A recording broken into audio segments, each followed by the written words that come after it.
Hey everyone, welcome to our online story time, our virtual moment in the day where we're going to read a story together. I'm really excited about today's story. It's called 4 Feet, 2 Sandals, and it's written by Karen Lynn Williams and Kadra Mohammed.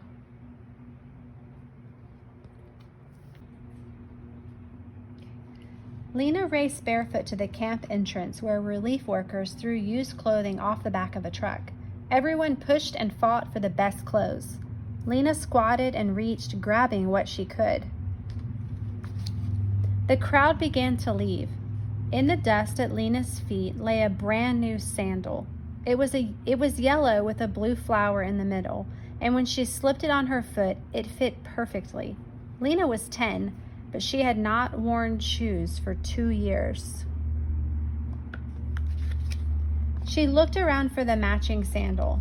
A girl stood nearby. She was thinner and darker than Lena, and she wore a blue and yellow sandal. "Assalamu alaikum," Lena greeted her. "Peace be with you." The girl only stared. She was dressed in a shalwar kameez. Her feet were cracked and swollen, as Lena's had been when she first arrived in the camp. Suddenly the girl turned, taking the matching sandal with her. In the morning, Lena went to do the washing, wearing one beautiful sandal. She picked her way to the stream, careful to keep her sandal out of the filth. Her old shoes had been ruined on the many miles of walking from Afghanistan to Peshawar, the refugee camp in Pakistan. She had carried her brother, Najib, no bigger than a water jug then, but just as heavy. When she looked up from her scrubbing, the girl from yesterday was standing over her. She wore one sandal that she bent and removed. "Grandma says it is stupid to wear only one." She placed the sandal at Lena's feet. Then she turned and walked away. "Wait!" Lena grabbed both sandals and followed her. "I am Lena." The girl turned slowly. "I am Feroza." Lena held the sandals out. "We can share." "What good is one sandal for 2 feet?" Feroza frowned. "You wear them both today, and I will wear them tomorrow." Lena smiled. 4 feet, 2 sandals. Feroza smiled too. She took the sandals and put them on. "Tomorrow, they will be yours." The 2 girls greeted each other as they carried their jugs for water the next day. Lena put the sandals on and they waited together in the long line. Everyone in the camp was waiting for a new home. Mama went to meetings about being resettled. The girls stayed in Lena's tent with Ismatu and Najib. They were careful to keep the sandals away from the 2 boys. For Ismatu wanted to pull at the flowers, and Najib wanted to chew on them. "My father and sister were killed in the war," Lena told her friend. "Mama and I had to run with Ismatu and Najib in the night." Feroza nodded, and 2 tears ran down her cheek. "I have only my grandmother now." When they did not have to work, Lena and Feroza crept up to the windows of the school and peeked inside. The school was small, with only enough room for the boys to study. The girls practiced their names in the dirt and brushed the marks away, so no one would see their mistakes. Sometimes each girl wore one sandal. Other children pointed and giggled, but Lena and Feroza did not care. In the evenings, the sky turned deep blue and the first stars began to sparkle. Lena and Feroza watched for the sliver of the crescent moon that signaled the beginning of Ramadan. They shared memories and whispered their dreams for a new home. One morning, they went to the stream and washed their sandals to keep them looking new. "Lena, come quick," Feroza's grandmother called. "Your mother says your name is on the list." Feroza grabbed the sandals. The 2 girls ran ahead to the office. Lena stood on tiptoes and squinted at the sign. "Mama's name, it's here. We are going to America." She looked at her friend. "My name is not there," Feroza said quietly. She looked at her feet as she spoke. Then she bent down and took the sandals off. She handed them to Lena. "You cannot go barefoot to America." but Rosa gave Lena a hug. When it came time to leave, the relief worker gave Mama a large, square white bag with numbers on it. "All of your important papers are in this bag," he said, for Rosa and Grandmother came to say goodbye. Lena pointed at her feet. "Look, Mama saved her sewing money. She has bought us shoes for America." "Real shoes," for Rosa admired the new black leather. "Here," Lena said, "it is your day to wear these." The tears in her eyes were not for the sandals. "Assalamu alaikum," Feroza said as she took the faded yellow and blue sandals. "Peace be with you." Lena followed the others to the bus. "Wait," Feroza called as she ran to her friend. "You must keep one." She handed Lena one sandal. "What good is one sandal?" "It is good to remember." Feroza held up the other sandal. 4 feet, 2 sandals. Lena felt the tears make a trail down her cheek. She slipped the sandal into her bag and climbed on the bus. Feroza ran alongside as the bus began to move. Lena leaned out the window. "We will share again in America," she called.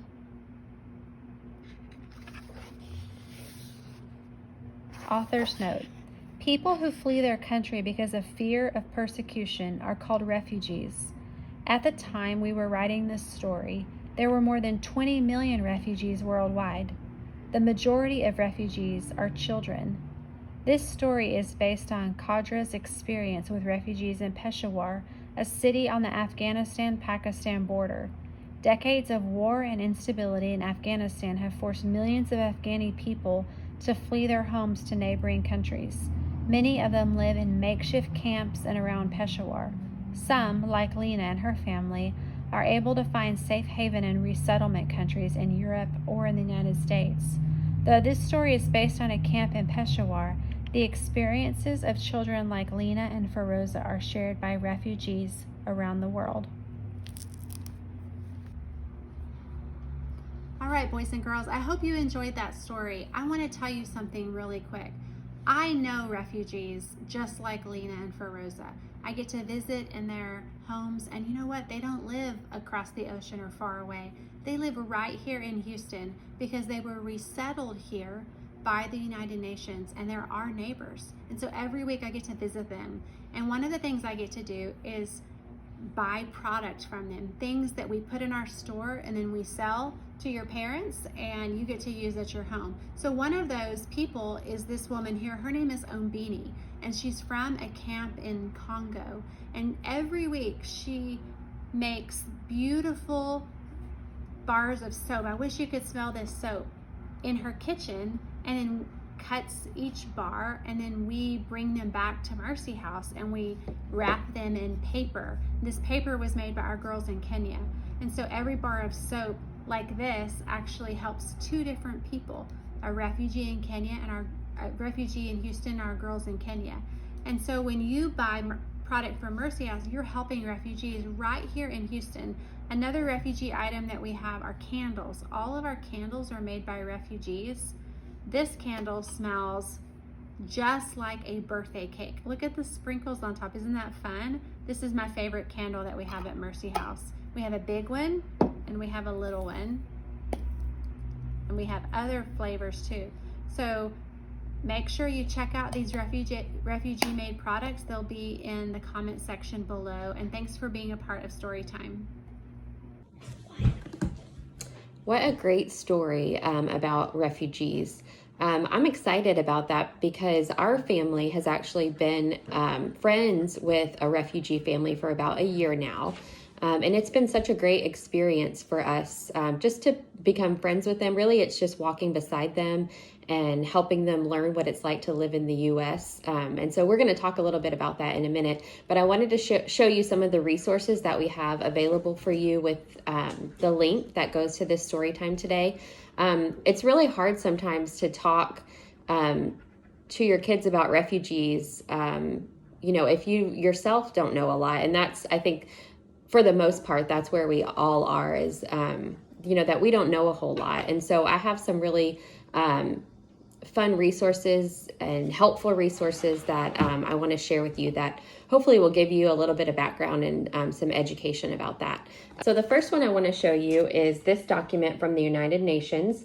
It's just a one-page document that has really good information about what a refugee is, what it means to be a refugee, the difference between a refugee and an immigrant, and an asylum seeker, and just all of those things that can be confusing. And it has statistics on there.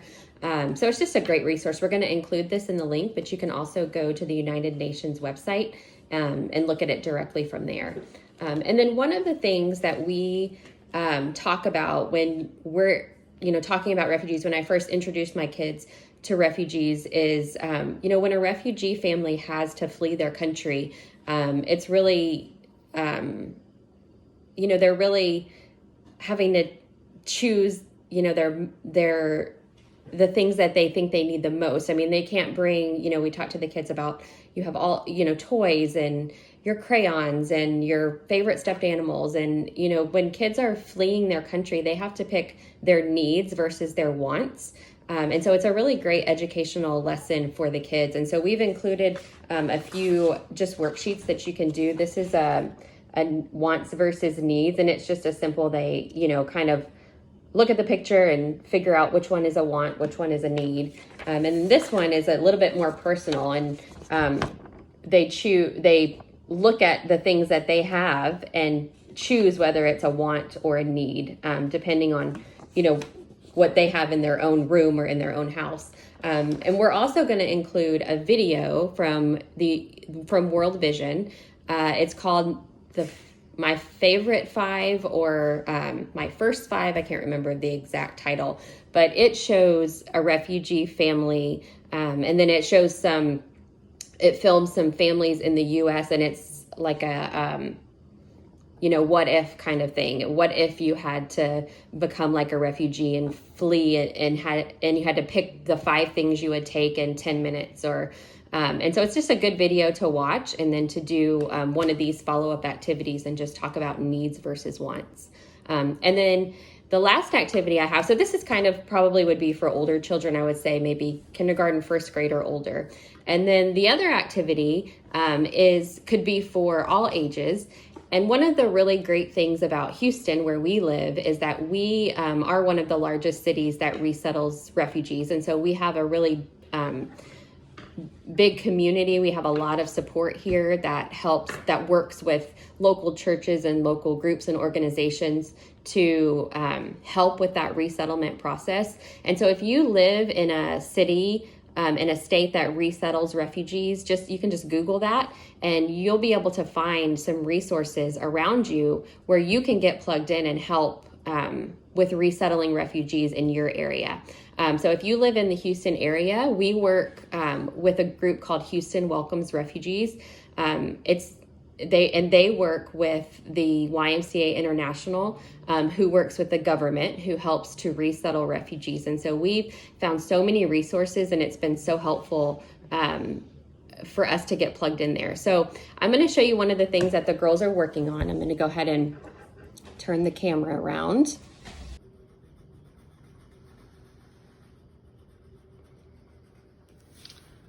So Allie, can you tell me what you're working on? So this is a poster picture that we're gonna put in the apartment for the refugees. Mm-hmm. Yeah, so Houston Welcomes Refugees works, like I said, with the YMCA, and they partner with local churches or local families who want to help welcome these families to the U.S. And so one of the things that they offer is called move-in teams. So when you're on a move-in team, you get to go to the apartment of a refugee that is coming, and you get to set up just some really basic needs at their apartment. And so one of the things that we like to do when we're on a welcome team is the girls make a little page, and it just says, "Welcome to the USA. We're so glad you're here." And we leave this on their pillows, on their bed, so that when they come, they really feel like they're welcome here, because for a lot of them, that's not, they really don't think that they're welcome here. And so we just want them to know that they are, and that people love them and want to help support them. And so one of the other ways that you can help, that we've helped with Houston Welcomes Refugees, is that for the last year we've been on a welcome team where we welcomed a family. So Gracie, what was your favorite part or most memorable part of welcoming the family from Syria that we got to be a part of?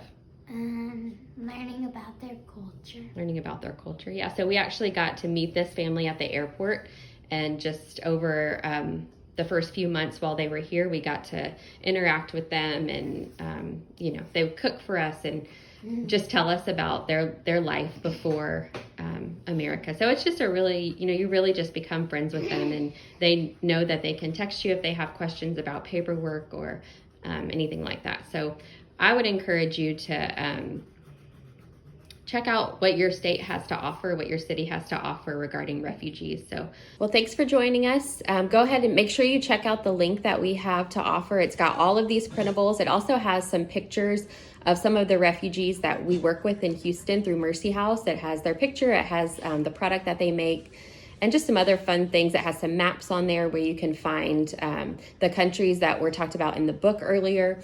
And then make sure you check out mercyhouseglobal.org, our website. We've got, as Kristen talked about earlier, candles and soap that are both refugee made for sale in our store. So that would be a great product for you to just bring home to your family and just talk about more about the refugee crisis and what you guys can do to get involved. So thanks for joining us. Bye.